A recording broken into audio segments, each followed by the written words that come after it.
Welcome to a very sunny day here on Gridbusters. Tomorrow we start installing the solar panels, and today I'm going to do a little bit of preparation for the solar panel install, and that is start to get the cable runs sorted out, and we're going to start getting the cable loom together. So let me show you what we're going to be doing. So up here is where the solar panels are actually going to go, and then we're going to have cables coming along here and then dropping down into the garage. Our solar cables come down from the roof, they come out through this tube here and into the solar combiner boxes. The solar combiner boxes have two functions. They've basically got some fuses in. We'll be going into this in a lot more detail when we wire them up. I just want to give you a kind of general run through right now, but yeah, they have some trip switches in them, some like circuit breakers, some fuses, and also what's called surge protection as well, devices in there. So that's all built in. That's why we have these boxes here. Plus we can also turn off the power from the solar panels using this breaker panel as well. So each one of these breaker panels, or PV combiner boxes as they're known, can take in like 2 strings of solar panels. So a string of solar panels is 8 solar panels all connected up in one long line, and that's what's called a string. And so we've got 2 strings for each box, so that's 4 strings in total. And then we will have 2 outputs from each box will come out of here and go to the plant room. So let me show you the route. So the cables will come out of this box here, go through the wall, and come down here, and then into this conduit here. Now this conduit here goes directly to the plant room, and it goes underground all the way along. I buried this last year actually. And then it comes underground here. That's the plant room with all of the equipment. And then it appears here. That's where the tube comes through, and that's the pull string which I left in the tube. So what I'm planning to do is I've got these access panels which I've taken off at the moment, and I've put in a shelf here. So the cables will come through there along this shelf here behind the wall. And then they will come up here and then through this hole and then connect directly to the charge controller. Now I have 2 of these, so I've got one charge controller here, and I've got another one here which I've just unpacked a minute ago. So we need to mount that to the board as well. So we'll have 2 outputs coming to this charge controller and another 2 outputs coming to that charge controller. There's going to be a positive and a negative cable coming out of each string. So we've got 4 strings, so that's 8 cables in total. So I've actually got 400 meters of cable. So I've got 200 meters of positive cable, 200 meters of negative cable, and I need to cut all those cables to length. So what I'm going to do is I'm going to pull some string through the conduit. I'm going to put it on that shelf here, bring it all the way up here to the charge controller, and do the same at the other end, bring it all the way through to the PV combiner box, cut that string, pull the string out, and then I know exactly how long the cables need to be. So then I can cut each one of those 8 cables to exactly the correct length and make up like a wiring loom and label the connectors, label the cables on each end of the cables. Now the solar combiner boxes, they do have special plugs in the bottom, what's called an MC4 connectors. So I've got some crimpable MC4 connectors here. So one end of the cable will have MC4 connectors, and then the other end of the cable just wires directly into the charge controller. You don't actually plug them in, so that will be hardwired in. Now this is the cable which I have. This is 6 millimeter cable, or AWG-10 cable as they call it in the States, which is perfectly fine for the distance we're going, because we're going to be going at around 340 volts. So even though it's a long distance, going at that kind of voltage, it's fine. So that's why we've got quite thick, thick cable. This is actually solar cable. And I've got 2 positives there. I've got another negative roll there. Each one of these is 100 meters. Right, so the first job is going to need to pull some string through the trunking. So I've pre-installed a pull string in the trunking here. Now I obviously want to pull this back when I'm finished. So yeah, need to keep a string in there. And I'm just going to tie these 2 pieces of of string together. So let me just make sure that's not going to come off. I think that's okay.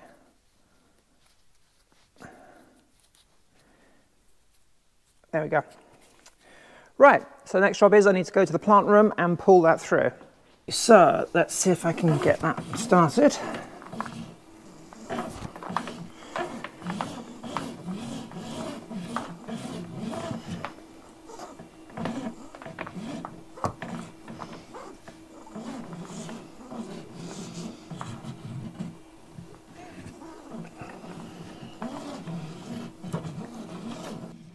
A little bit wet inside that trunking. Right.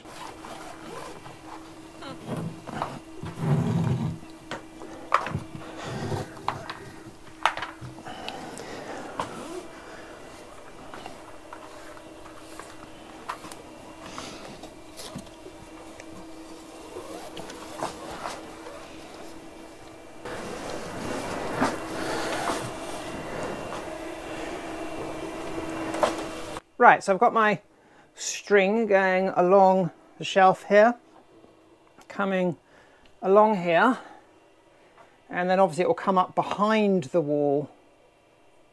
I'm not going to actually fish it through right now, but I can get an idea of how long the string is going to be. And then there's more than enough there dangling to go into the charge controller. It's always good to leave a bit of extra. So I've definitely got more than I need here, so I'm happy with that. So yeah, that's the length.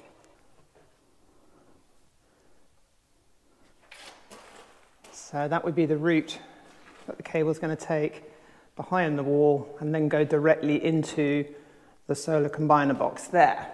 So I think we've got enough there. I'm going to cut it off, I think here, and then that is our cable length. And now I just need to pull it back whilst pulling the original pull cord through.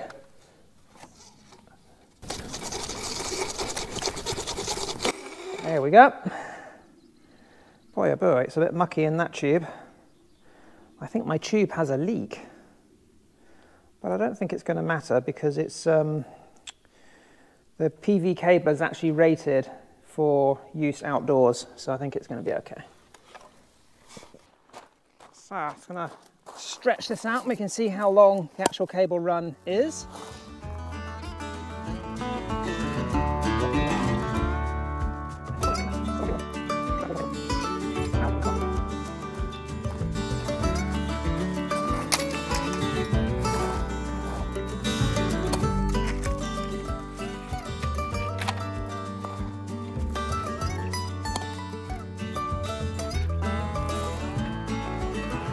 Right, let's see how far this is.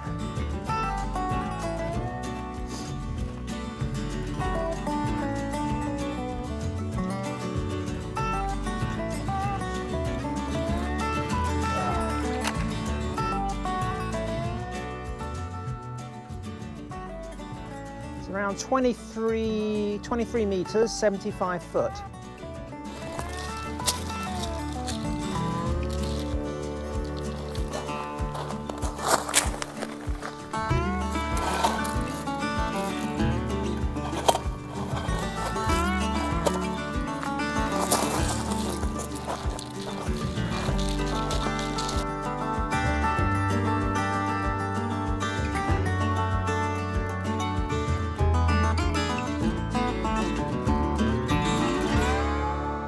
Dave, my husband, going to be feeding the cable down. I'm going to be in the plant room pulling the cable up. Hopefully it doesn't get snagged on in the thing.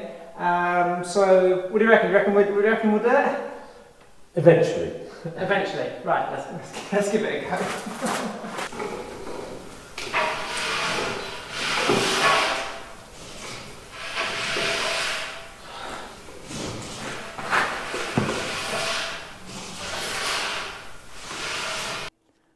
Pull it back a bit, yeah? Pull it back a bit. Go on. Okay, I'll pull it back this way now. This is pretty hard going. It is going. I'm hoping to God the pull string doesn't come off the cable. Oh. Oh. Oh. See, I made the fatal mistake when I did this. I put some bends in the pipe, 90-degree bends. Oh.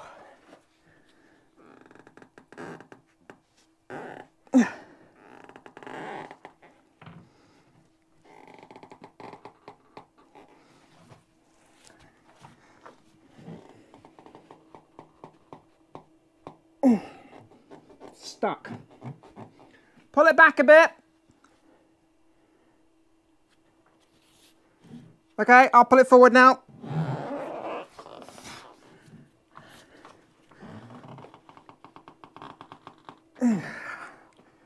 Oh, it's stuck. What a total disaster. Dave and I attempted to pull that cable through, the underground trunking there, which links the garage to the plant room, and got most of the way. It was really tough going, pulling it through, and it was getting harder and harder and harder to pull it. And then literally about that far to the end of the tube, it just completely stuck. Could not pull it anymore. Pulled it out, tried, we pulled it out and redid it several times and still couldn't get it to go through. And this is down to me. I installed this underground trunking a couple of years ago. To be honest, it was never really meant to be for solar. It was originally just for a single cable for the car charger, which we did originally. I had quite a large cable in there originally just for the car charger, and it was very difficult to get that cable in, but we did get it in. And only recently I pulled that out and thought, okay, we'll use that trunking for the solar installation. However, this morning when I pulled the pull string out, I did notice that it was soaking wet. The pull string was wet and there was grit on it. I think that tube, which is underground, has partially collapsed. I think, because we have had some big deliveries here in the past. This trunking was put in 2 years ago and we've had lorries and things driving over the top of it. So maybe it's cracked, maybe it's, water has certainly got into it. So, and also, I installed it a couple of years ago and I put some 90-degree bends in, which is something you should never do if it's going to be for trunking which you're pulling cable through. So that's down to me. It wasn't, I did it back in 2022, never intended to be pulling all this cable through. So there's only one solution, and that is to dig the whole lot up, which it seems crazy. We'll have to drill up all the concrete, we're going to have to rip up the patio, we're going to have to rip up part of the plant room floor, which is a bit of a nightmare really, and put a new underground trunking in, and make sure there's like no 90-degree bends in. So I think really put in the comments what you think I should do. I'd be really interested. If any of you have experience with this, let me know. I'll put a photo in. This is a picture I took, and a lot of you experienced people are going to laugh at this when you see this photo. As you can see, there's a couple of very big 90-degree bends in this trunking, which is a big no-no when you're pulling cable through. So really what I should have had is, the bends should have been very gradual bends. So yeah, it's completely wrong. So my plan is, once we've got all the solar panels installed and everything, I'll get Jude over here. He's got like a digger, and we'll have to dig up the patio. We're going to have to drill up the plant room floor, and we'll put in a new underground tube and make sure it's all, I'm going to go for a much thicker gauge pipe this time.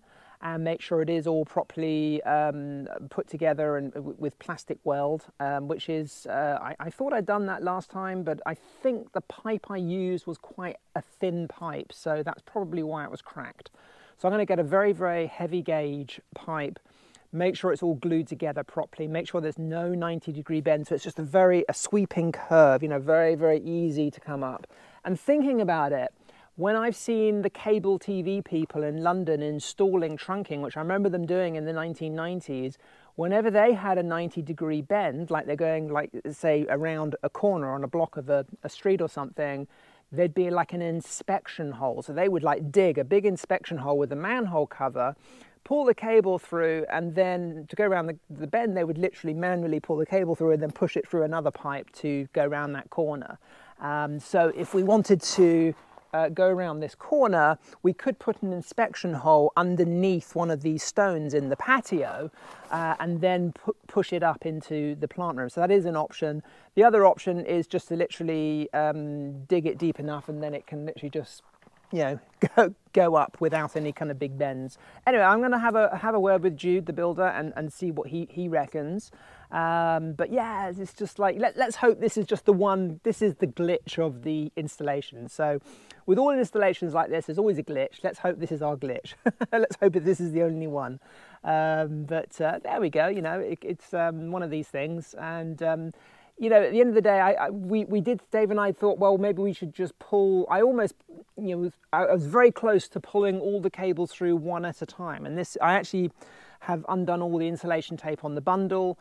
And I thought, okay, we'll just start pulling the cables through one at a time. That'd be much easier. But then I thought, well, that's probably not a good idea, because once I've got 2 or 3 cables in there and I start pulling more cables through, the friction, if it's, you know, going up against another cable like this, it might cut through one of the other cables. And also there's water in the pipe, there's grit in the pipe. Is it really a good idea to have, you know, let's say there's a portion of the pipe that's completely underwater. Would it be okay to have those cables permanently underwater, if you like? Imagine that pipe's full of water. I don't think it's a very good idea. So, yeah, with all that considered, that's why I've decided we're just going to put a new pipe in. Anyway, that's the end of the video. Let me know your comments. I'd be really interested to know what you would do if this was your installation. You know, what would you do? Would you put the new trunking in? And what size tube should I put in? Bearing in mind I might pull more cables through there in the future. Be really interested to know what your opinion is. Keep those comments coming. Love your comments. You know, if you want updates, if you want to hear what's happening with the installation, if you want to see the results that I'm getting from the solar installation this summer, subscribe, and then you'll get all those updates. Anyway, look, tomorrow we start work on installing the actual panels on the roof. Actually, well, tomorrow what we're going to be doing is we're going to be installing the solar racking on the roof. We're going to be screwing that all on the roof, and then maybe tomorrow, or certainly later in the week, we're going to be installing the actual panels themselves. So we've still got a lot of stuff to get on with, yeah, so it's exciting times, but this is just a little frustration that's you know, going to delay the project a little. Anyway, I'm going to leave it there, guys, and I'll catch you next time.